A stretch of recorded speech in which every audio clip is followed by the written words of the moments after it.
Hey gang, this is Andy, our Falco Canine Academy. I'm here with our crack training team. That's me. And we're going to be working with Euro, right? Uros. Yes. And I asked about this yesterday. Uros No. is No. It's spelled, is the Euro, No, it's spelled. No. but yet he's Chinese? No. No. He is Chinese. Uh-huh. But Chinese. It's spelled differently. But it's still differently. But that Uros is not Chinese. If there's anybody Chinese watching, explain why this dog's named Uros and he's Chinese. So, Uros is in training for protection work. I get sidetracked with these things. Is in training for bite work. And so, as anytime you're doing bite work with dogs or even detection dog work, you have peaks and valleys all the time. Even obedience dog training, you'll have peaks and valleys where things will be going well, then all of a sudden things will drop off. And so the other day, Uros was doing really well in training, and then there was a question as to whether either something was going on with the training or that kind of stuff, because we saw the drive for the bite work dip down.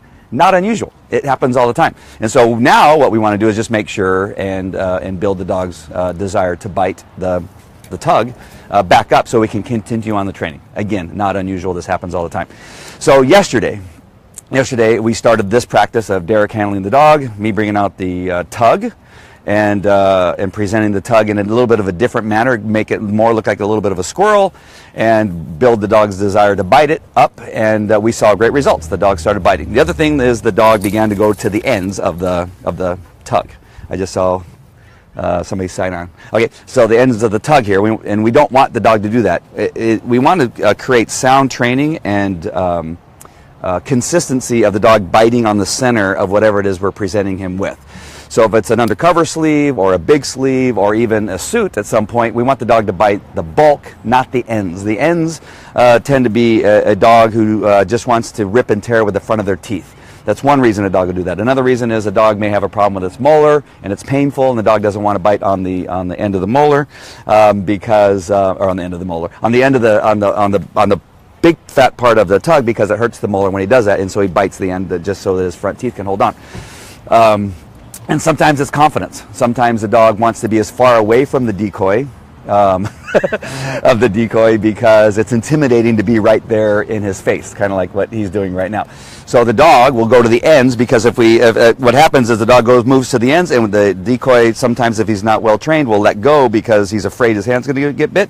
And now you see the dog can still bite it, but now he's as far away as he possibly can be from the thing that makes him feel uncomfortable. So you want to make sure that that's not the issue. So that's all about that bite. So what I do is you put your hands in a place where he cannot bite any place else other than the middle. And don't worry, I'm going to tell you right now, do not do this at home, because you might get bit. You have to make sure you know the dog, you have to kind of know what you're doing and almost expect to get bit at some point. But you want to create good habits again, and only present a target that the dog can bite and that you want him to bite. And so that's really important. Other things we're considering are, does he have shoulder issues or back issues or hip issues or things like that that are causing his desire to do bite work to become less.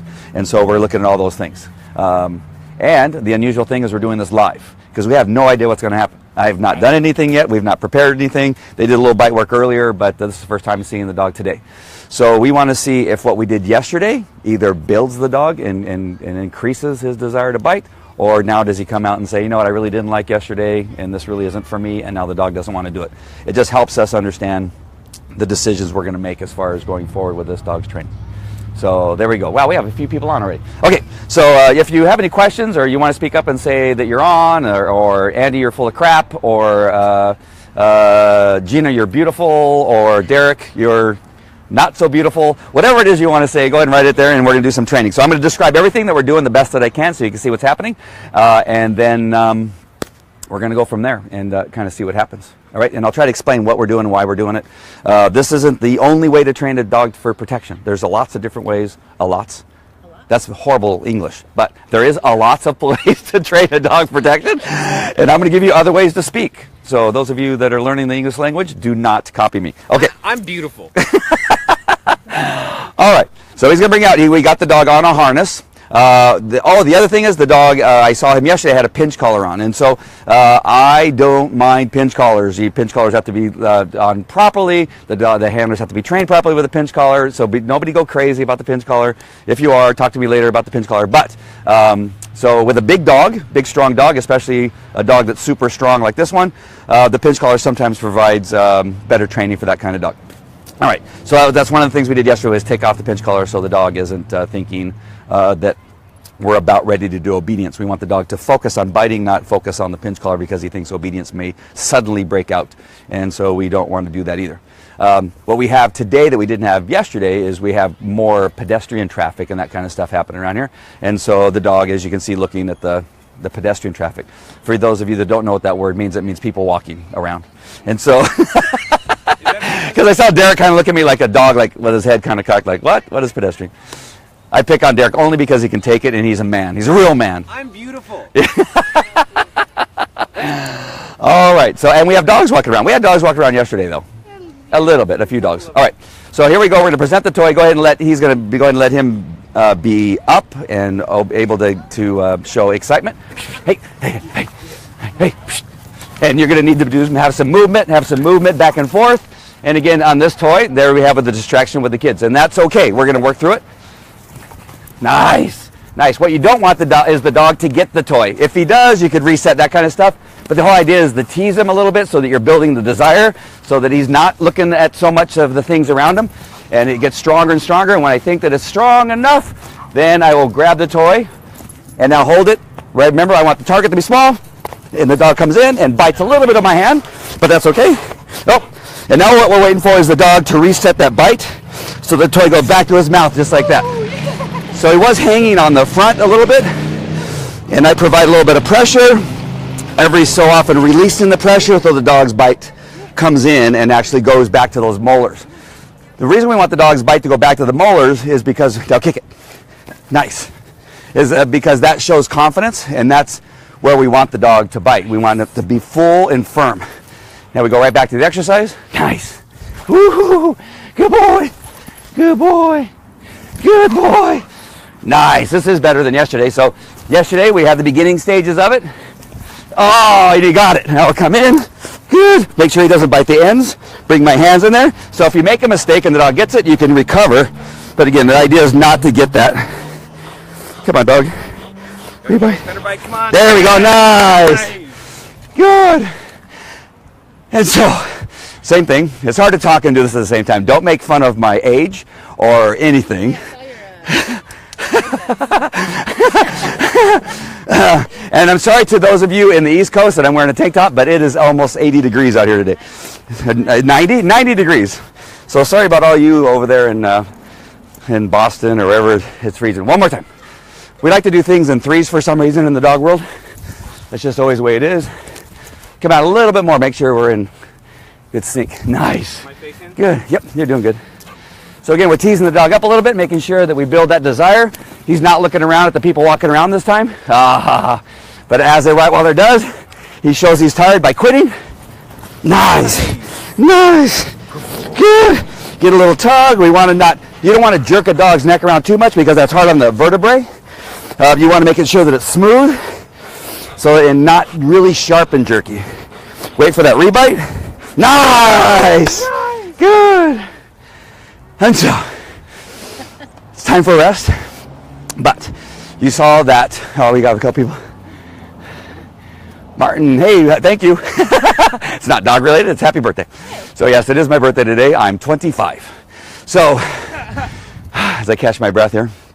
Good. Still hold on to the toy, that's good. The desire is strong. Right. And what we're doing here, we're not hanging the dog. He's got a harness on. And we just don't want the dog to put the toy on the ground and start chewing on it, because remember, sometimes the dog likes to pull on the cloth with their front teeth. We don't want that to happen. Sometimes dogs will put their paws up on the tug. Good. And he kicks it and removes it away, and then you put him down immediately. And just kind of walk him around, give him a breather. So that went way better than, not than I expected. It just went really good. It went way better than actually yesterday.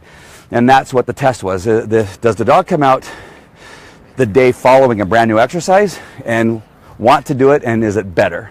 If it is, then we're on the right track of continuing on the training in this method and then expanding it as the dog gets better. So one of the things we would do is then maybe take this tug toy exercise. I'm not sure what the whole goal for this dog is, but you might want to just take it to a different environment, like to a building or, oh, dog got me.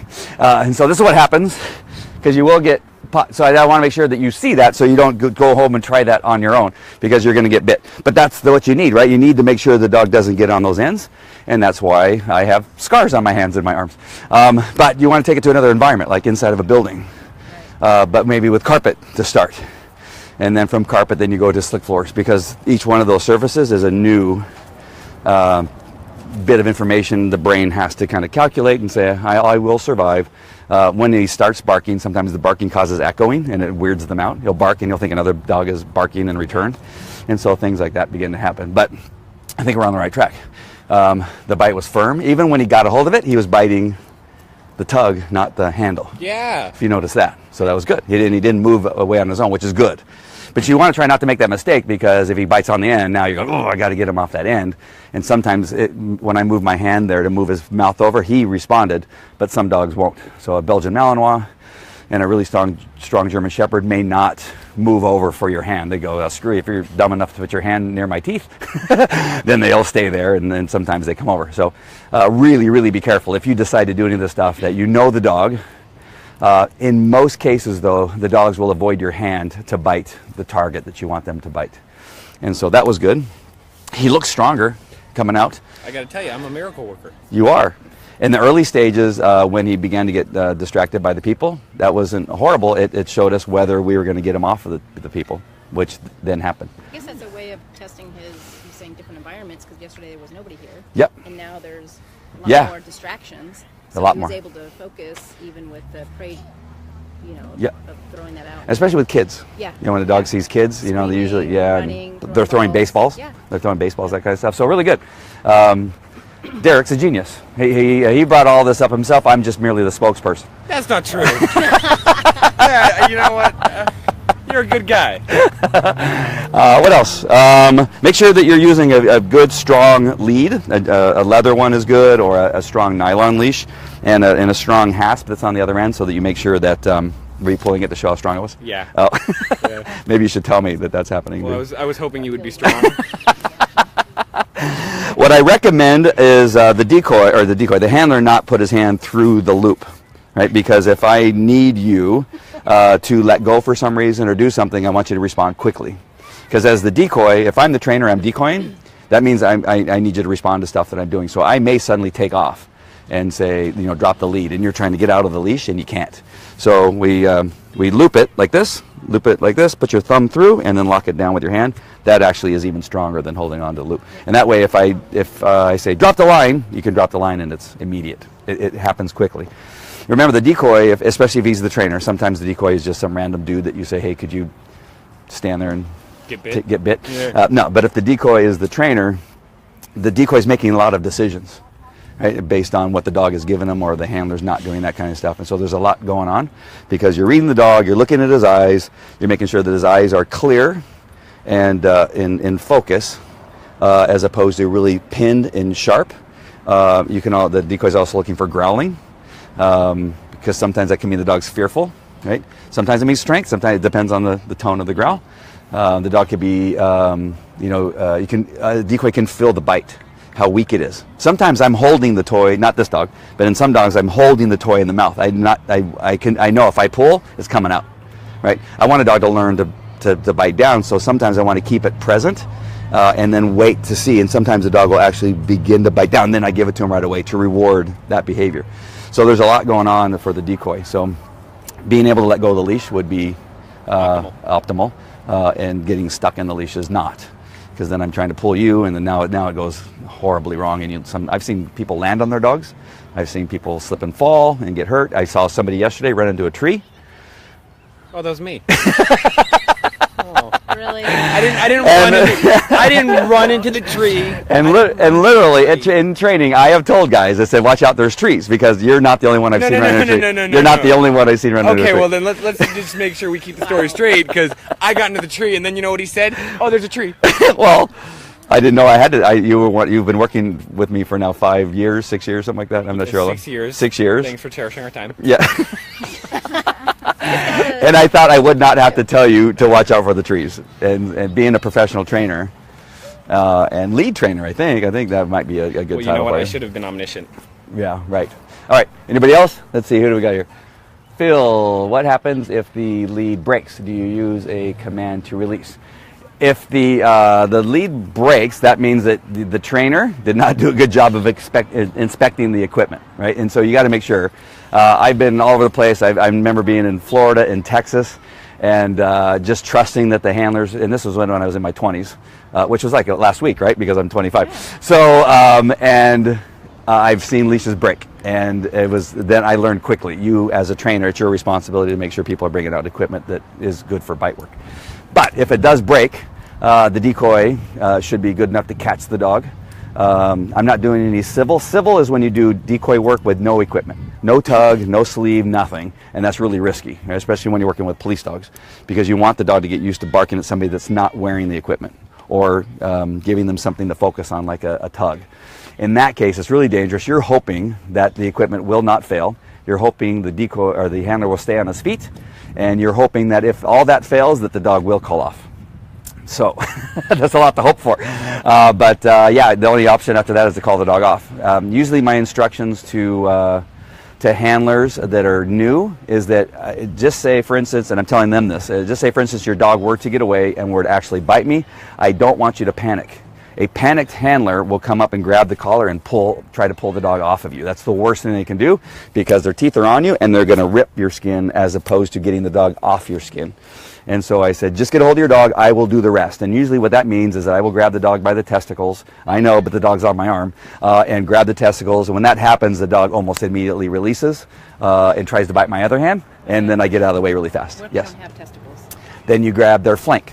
So right here where their back leg connects to their stomach, there's a little skin right here. I don't know if you can, probably can't see it. No, can't see it. But it's right. Bring the dog out here. Yeah. So if the dog's on my arm, so let's say the dog's on my arm and the handler can't get the dog off, then I reach over here like this and grab the dog. There's a skin right here. Can you see it? Okay. You grab that as hard as you can. I'm not going to do it because this dog will turn around and probably bite me. But you grab that and you just pull and lift the dog up. When you feel the dog let go, you got to let go of everything and get out of the way the best you can. So just tell the handler, do not pull the dog off, please, because it'll tear muscle and everything that's in the dog's mouth. So it might adrenalize them too, right? yes. Bite harder? Yeah. They'll bite harder. Definitely. They'll bite harder.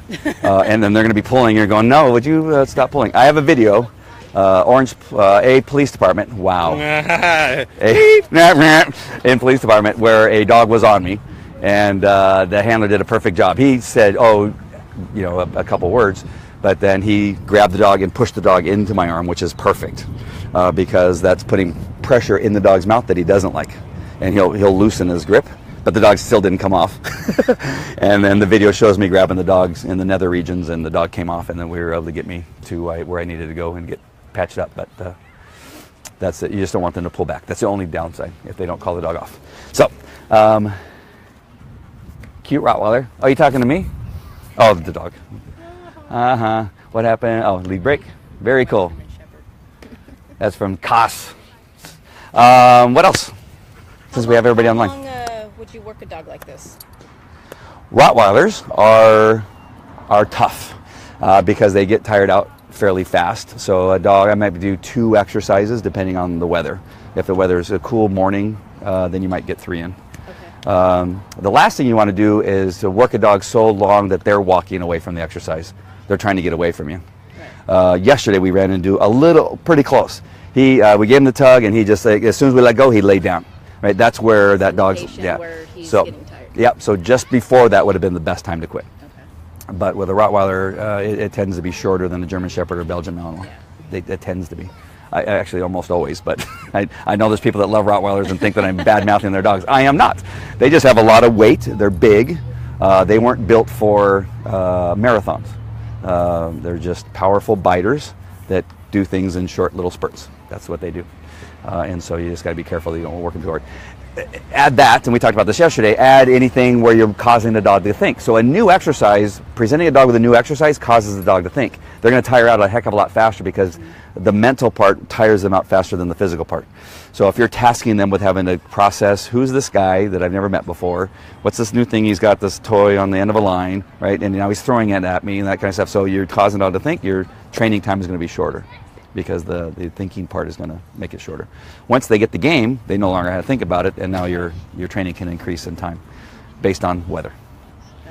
You take this dog into, I'm just using an example, take him into a building now and do this exercise, it starts all over again, right? He's going, I'm in a building, and this is really weird, I've never been in a building, usually I sleep and eat and lay on somebody's bed and cuddle with them, I don't do this stuff inside of a building, and it throws them off, and so you're going to have a period of time where you have to get them over that too. All right, well, I'm about ready to lose power on my phone. I am so excited that we did this live because the thing is, I always say this, is that you never know how it's going to go, right? You can either be a goat or you can be a hero like Derek was today, because he presented all this great training today. Thank you, Derek. Pineapple. And again, all of you on the East Coast, we all wish you well and stay warm and don't get caught up in the snow. Oh, we have one more. Phil says, thanks for sharing. You're welcome. Thanks, Phil. All right, that is it. Anybody have anything? Bye, honey. Oh, there you are. She made an appearance. Come back in. Yeah. Bye, honey. Thank you. All right. We'll talk to you guys later. Bye. Bye. She was hiding, so I didn't know if you didn't want to on here. Bye.